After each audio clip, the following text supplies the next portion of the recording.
Hey everybody, Brett from AstartesGaming here, back with another episode of our Expeditions Viking Let's Play. So, in the last episode, we finally made our way to the British Isles. Said quite a few goodbyes and went through a whole lot of dialogue, but we are finally here. And it's time for us to kind of check out this new land. So, that's exactly what we're going to do. Hopefully we find ourselves some action pretty quickly here. But yeah, let's get moving. We are scouting here, so we have no idea what to expect. I don't see any like loot nodes around. Oh, we got people. Oh, they're running. I don't think I'm going to be immediately hostile here. We're trying to trade make alliances, if you guys recall. Looks like somebody got their house destroyed here. Armor webbing, I'll take that. We do have the resources to potentially craft some better armor, so I might do that whenever we camp next. Because I think we can make at least one more set of chainmail. I can leave through there. I don't know that I want to do that yet. I'm going to see what's up here. Okay. Well then. The group that intercepts you above the cliffs displays every indication of the classic angry mob, down to the prevalence of pitchforks.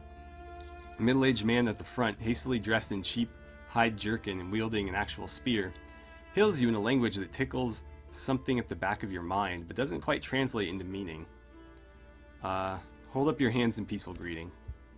The man in the front, whom you've already mentally labeled the emissary, mirrors your gesture as best he can without dropping the spear. He speaks a few more sentences, but they are no more understandable to you than the first. One step behind you, you sense Kettle shifting his weight anxiously. I think I understand this. You know what they're trying to say? Mostly, some of it. He was asking who we are and where we've come from. Well, that makes sense. I mean, I could have guessed at that. Now I think he's asking us to come with them. Nefia is doing her level best to hide the incredulity. I don't know why I'm having such a hard time with that word. In her voice. How could this be? You've never left Skirn in your life. I assume Odin decided on a whim to grant me complete power over language just now. Why would I lie? Again, I think you're just guessing at meaning because, like, honestly, what else would they be saying in this situation?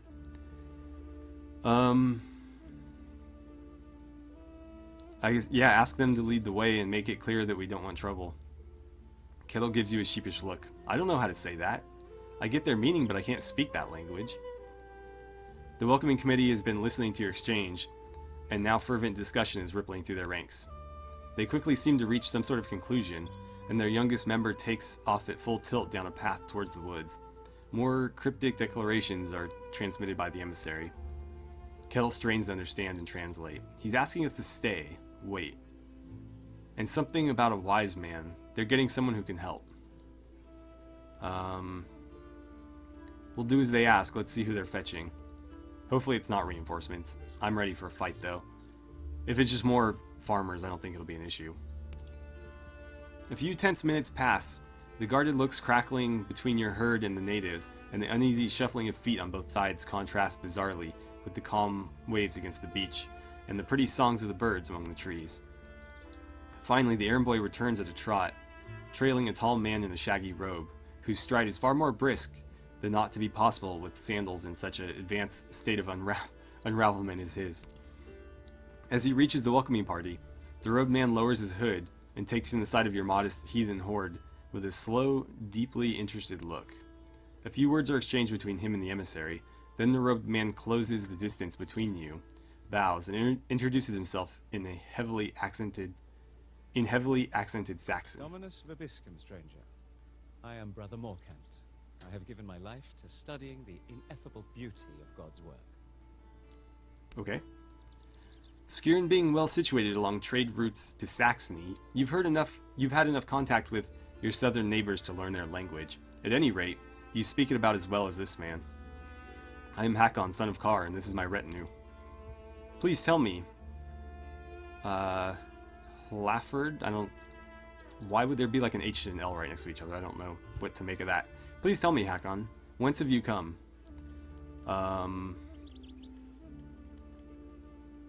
Let's see. What did you call me?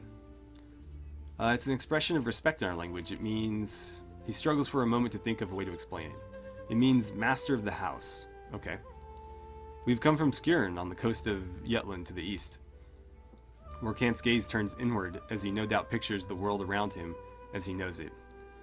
I believe we know your people as the Danes. Let's see. That is one of the names by which we are known.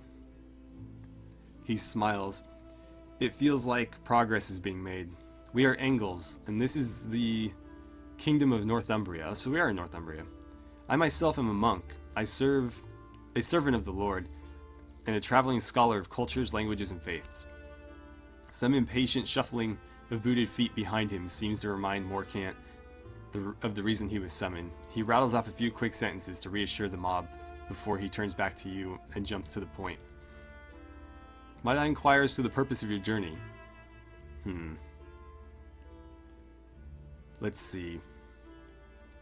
Did we just go right out with it? Something a little bit more tentative? I mean, this is obviously not what we want to say. But these are both true. Neither of these is incorrect. I think this one first. Obviously, we're just sort of trying to get the feel of this place, and then we'll worry about allies. So, our mission is one of discovery and trade. I thought we were supposed to be building alliances for our feud with Yelling. That's what you said back in Skjern. I mean, it is. It's both. The monk quickly translates your words to the others before responding. Very good. Let's bring you before MacLeod, the Gerefa of this shire. Okay, they'll just take off. Can I loot anything? Will they not appreciate that? Where did they even go? I assume they went this way. Yeah, okay. MacLeod. There's no mistaking the head of the village for a citizen of lesser stature. He is one of those elders who is only turned weathered and formidable with old age. That's an interesting hat. And yet, as you were brought before him, there's an unmistakable fear in his eyes.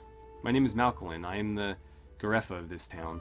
Is he speaking, like, Saxon to us? Or, like, how are we talking directly? Is what I'd like to know. Let's see.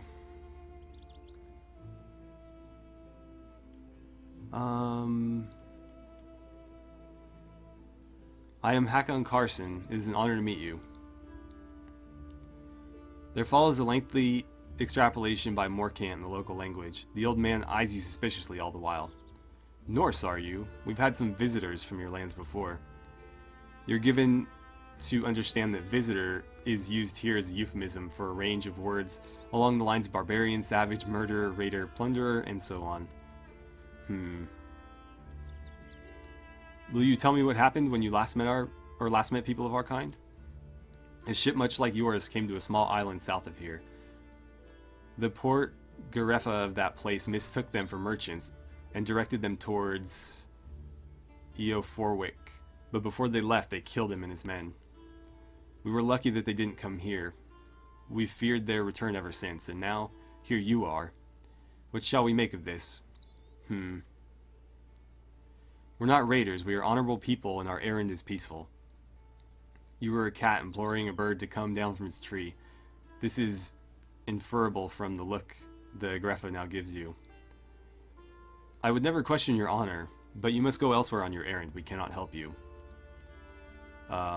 Is there nothing I can do to gain your trust? Instead of translating your words, Morkant addresses you in Saxon. If I may, this isn't simply a question of trust or even of willingness. This village has no horses, they are too poor, and likewise they lack wealth with which to trade. A band of outlaws have recently troubled the village. Well, there's our inn. Like, way to just lay it out there. They camp beyond a nearby stream, frequently attacking the farms or robbing merchants entering or leaving the town. Yeah, I'm good with this. I mean, if they're taking valuables from other people, we don't even have to raid the villages. We'll raid the raiders and we'll just take it from them. Are you suggesting that we rout these bandits? It might be exactly the kind of opportunity you need if I understand what you're after. If you were to drive out the outlaws and reunite the villagers with their possessions, they would have the means to give you what you're after, And what stronger demonstration of goodwill could they wish for? MacLeod is tapping his foot on the ground, arms crossed, watching you and Morcant converse in a language he doesn't understand. As soon as you pause, he jumps in and Morcant resumes translating. I ought to warn you, as Gref of this town, I answer to King Osred. Whatever befalls us here, you can be sure that the king will hear of it. Very well, we'll prove that these people have nothing to fear from us. The multilingual monk casts a hopeful glance at you as you turn your back on the village elder. If you're going to confront those outlaws, do you mind if I come with you?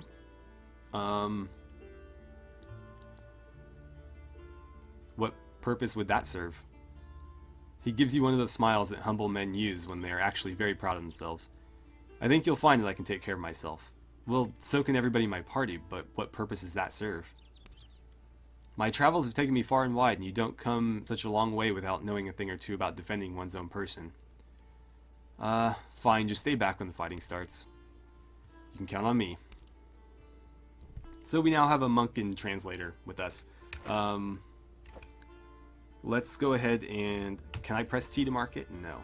That's something I don't understand. The, Partially saves Rosemary time? Okay. It says press T to track this quest. Whenever you do that, it doesn't work. You have to actually go in here and mark it. So, find the bandit camp. So, is that on this map? No, it looks like we have to leave this map. Okay, well, off we go to kill some bandits, as we are known to do.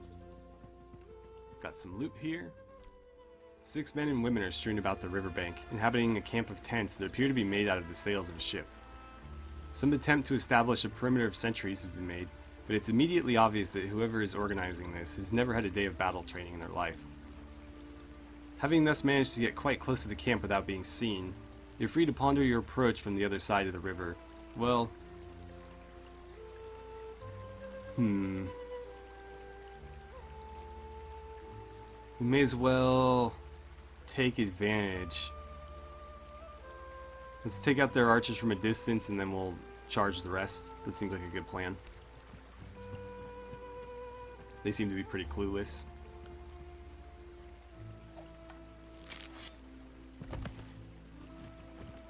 Alright.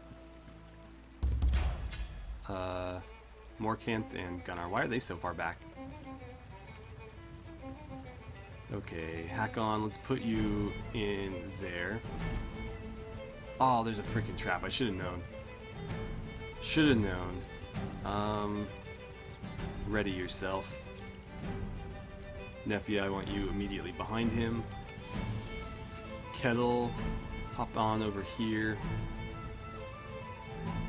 Probably want to deal with the healer first. Is that the only healer? I think so. Use a fire arrow. He'll just burn to death before he can actually do anything. Or she'll burn to death. Morcant is on our side. What kind of weapon do you have? Probably a dagger? Knife or something? Oh, he's got a sling. You might be able to do some damage here then. 52%. What the hell? Why not? Missed, but we harried him.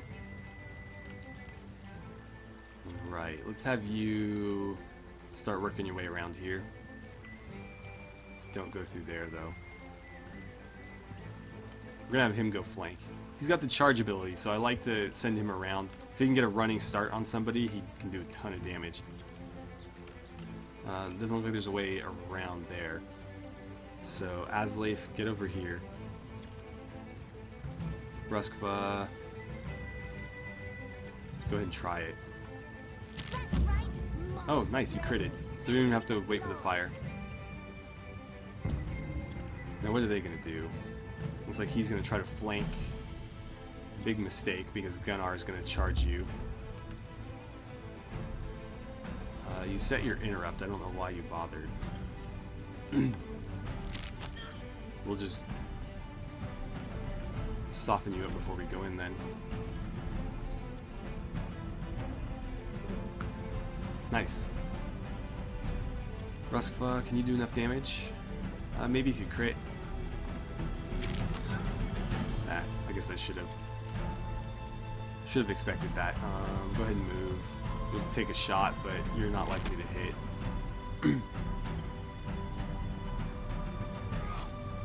Cool. A little bit of damage there. Didn't block it. Oh wait, you can't block it. Never mind.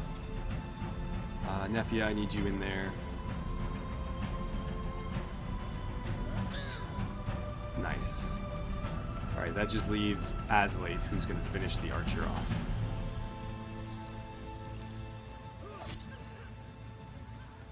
And then we'll have him move toward this guy. Gunnar, I'm going to have you charge. Where did this guy go? That one. Nice. You're going to tactical run away, as I prefer to call it. You're closer to that fight, so I'm going to send you there. Let's see. Hack on. Oh, you can't get there. Nefia, can you? Close enough. I keep forgetting his movement sucks because that chainmail is really heavy. He loses like 3 movement range with that on. Yeah, go for it. Okay, Kettle. Let's put you there. Hopefully you've got a shot from there. No, you don't. Ruskva, let's get you over there. And Morkant, I will send you that way as well.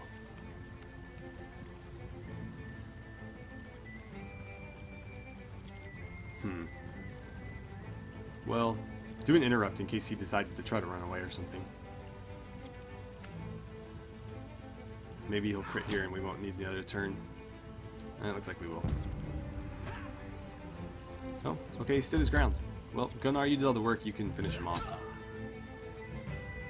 That was pretty easy. So we are victorious. No injuries. That's what I like to see. Hopefully there's some loot here. Armor oil is always nice. The next chainmail I craft is going to have a ton of armor oil on it. That way it doesn't weigh us down as much. Actually, I think you can only do one, so it might not make that much of a difference, but I definitely need to do something to lighten it up, because it's so debilitating movement-wise. It's almost not worth the additional armor. I don't remember killing somebody over there. Oh, that was from when we got the jump on them. So I think that's everything. I don't see much loot. Unfortunate. But we did what we came to do. Let's go talk to these guys.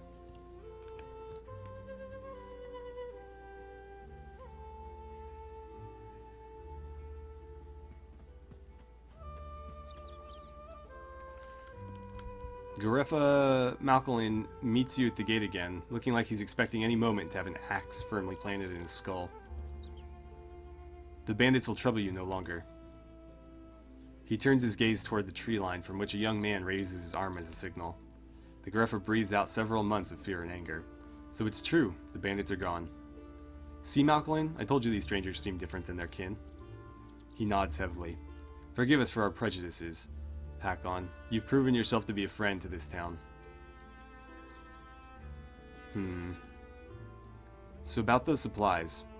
The old man turns and waves one of the younger villagers to his side. He mumbles something in the girl's ear and she takes off running down the road. She will fetch fresh... Why can't I say that? She will fetch fresh, healthy horses from one of the nearby farms. They will be waiting for you at the edge of town when you leave. Morkant is all smiles while translating this. He even throws in a little context of his own.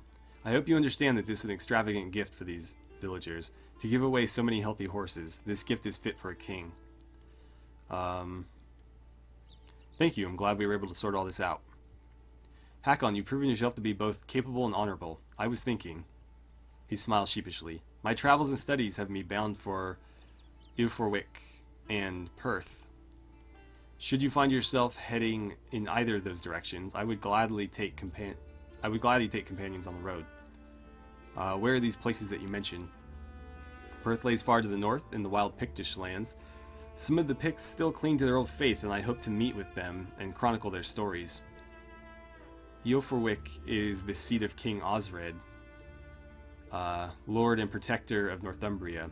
I must seek the counsel of the wise bishop there. I'll be happy to travel with you. Splendid. I'm certain we have much to learn from each other.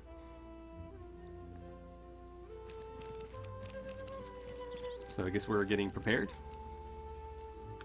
Got an achievement for that too. So he's joined our herd. Oh, we got skill points. Nice. Let's allocate those, and I think we'll call it an episode. I'm most concerned with you because I really want to get that final crafting ability. Oh, good. We only need 12. So this will allow me to craft all tiers of weapons and armor. I already have the armor maxed out because there's only 4. Basically, you start at tier 2 and you take it up to 5. But with crafting, it starts at 1 and goes to 5. So this takes an additional level up, but he's got enough to get it. So now I can craft everything, assuming I have the resources required. I think I'll save the rest of your points, to be honest. I was speccing him as like a Danax fighter. So, yeah. Powerful kick. That's not going to help. I think we'll just save the points. Hakon, you got 23. That's actually quite a bit. I think sword skill is going to be a nice boost for you. And then we could grab something offensive, such as... Oh, no. Don't have enough of that. I wouldn't mind getting him like a throwing ability. It'd be really cool to have like throwing axes, especially since they're not like an equipable item. It's just an ability that you use. Alternatively, our leadership is going to require more points. Utility skills. We could get our diplomacy up. That's probably going to come into play here too, because we're obviously going to have to talk our way out of some problems, or fight our way out of them. And being able to talk would not be such a bad thing. Maybe I'll throw those other points into guarding or something too. We tend to do a lot of that. Preserving, repairing. How about scouting? We don't have a lot of people that can scout. I think Nephi is the only other one that can scout. Gunnar. Got your shield skill up to 3. I'm going to spec you more toward offense, though. And eventually, if I can get him into like chainmail and a good helmet, I might go back to dual wielding with him. But until then, I think the shield's going to be pretty critical to his survival. Let's see. You can guard and you can repair. That's probably enough. 7 points is not a lot. Actually, fencing wouldn't be a bad idea for him. Avenger. Adrenaline junkie. Sure, why not? He seems like the type. Morcant. Oh man. I don't even know where I'm going to put his points. To be honest though, I don't really have any desire to have a slinger. So we're either going to turn him into an archer or maybe just a knifeman. Knives can actually be pretty good in this game. I've had some pretty good kills with Ruskva and her knife. Maybe archery 4 for her. Although healing is a good idea for her as well. I'm gonna go healing. And then we'll put the remaining 7 points into... How is your witchcraft? Oh, it's gonna take way too many. I don't know, to be honest. I might just save them, because none of these are really gonna benefit her all that much.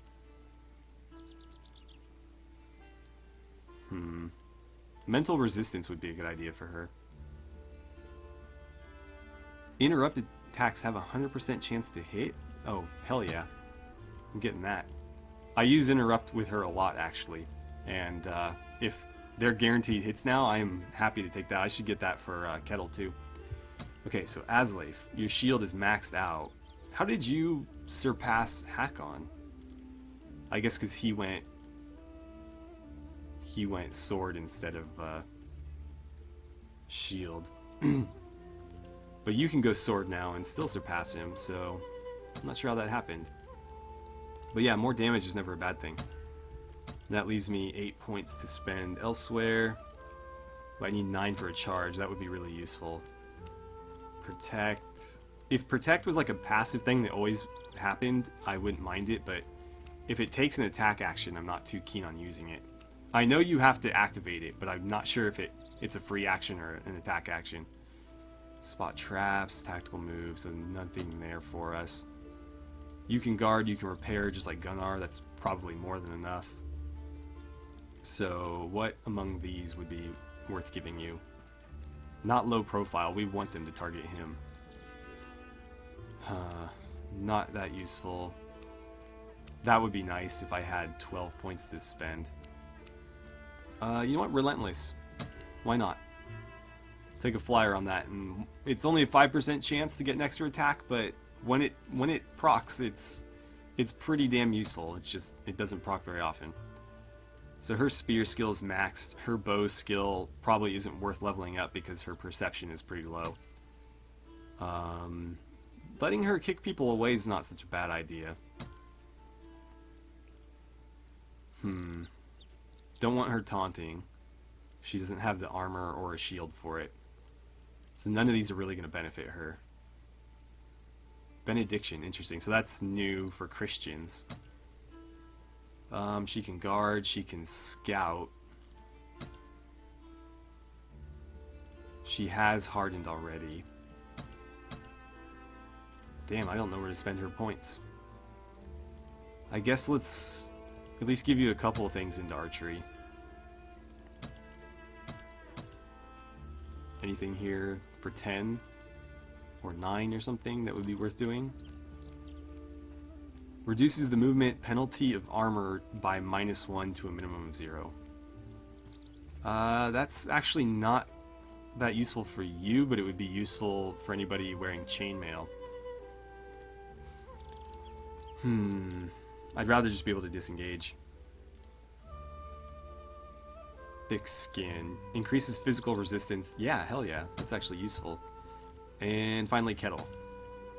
We've got you to archery 5. I could put more knife skill on you, but that doesn't seem useful. Let's look at these passives. Powerful kick seems cool because it knocks down the enemy, so that could completely turn the fight around if he lands it. Because not only does it kick the enemy back and let him use his bow, but if it knocks them down, it opens them up to really easy damage. So that's a gimme. Now that I know that this exists, I'm pretty keen on taking that as well. And then point blank. Range attacks have a 100% critical chance when the target is in melee range. But do we still take attacks of opportunity? Because that's kind of a deal breaker. You know what? Screw it. Get the extra HP because you're kind of squishy. And I don't even know what to do with these guys, but they have level ups as well. I'll probably do them off camera because that's already taken long enough. So, anywho, thank you guys so much for watching. I had a great time playing some Expeditions Viking with you, and I look forward to seeing you back here for the next episode.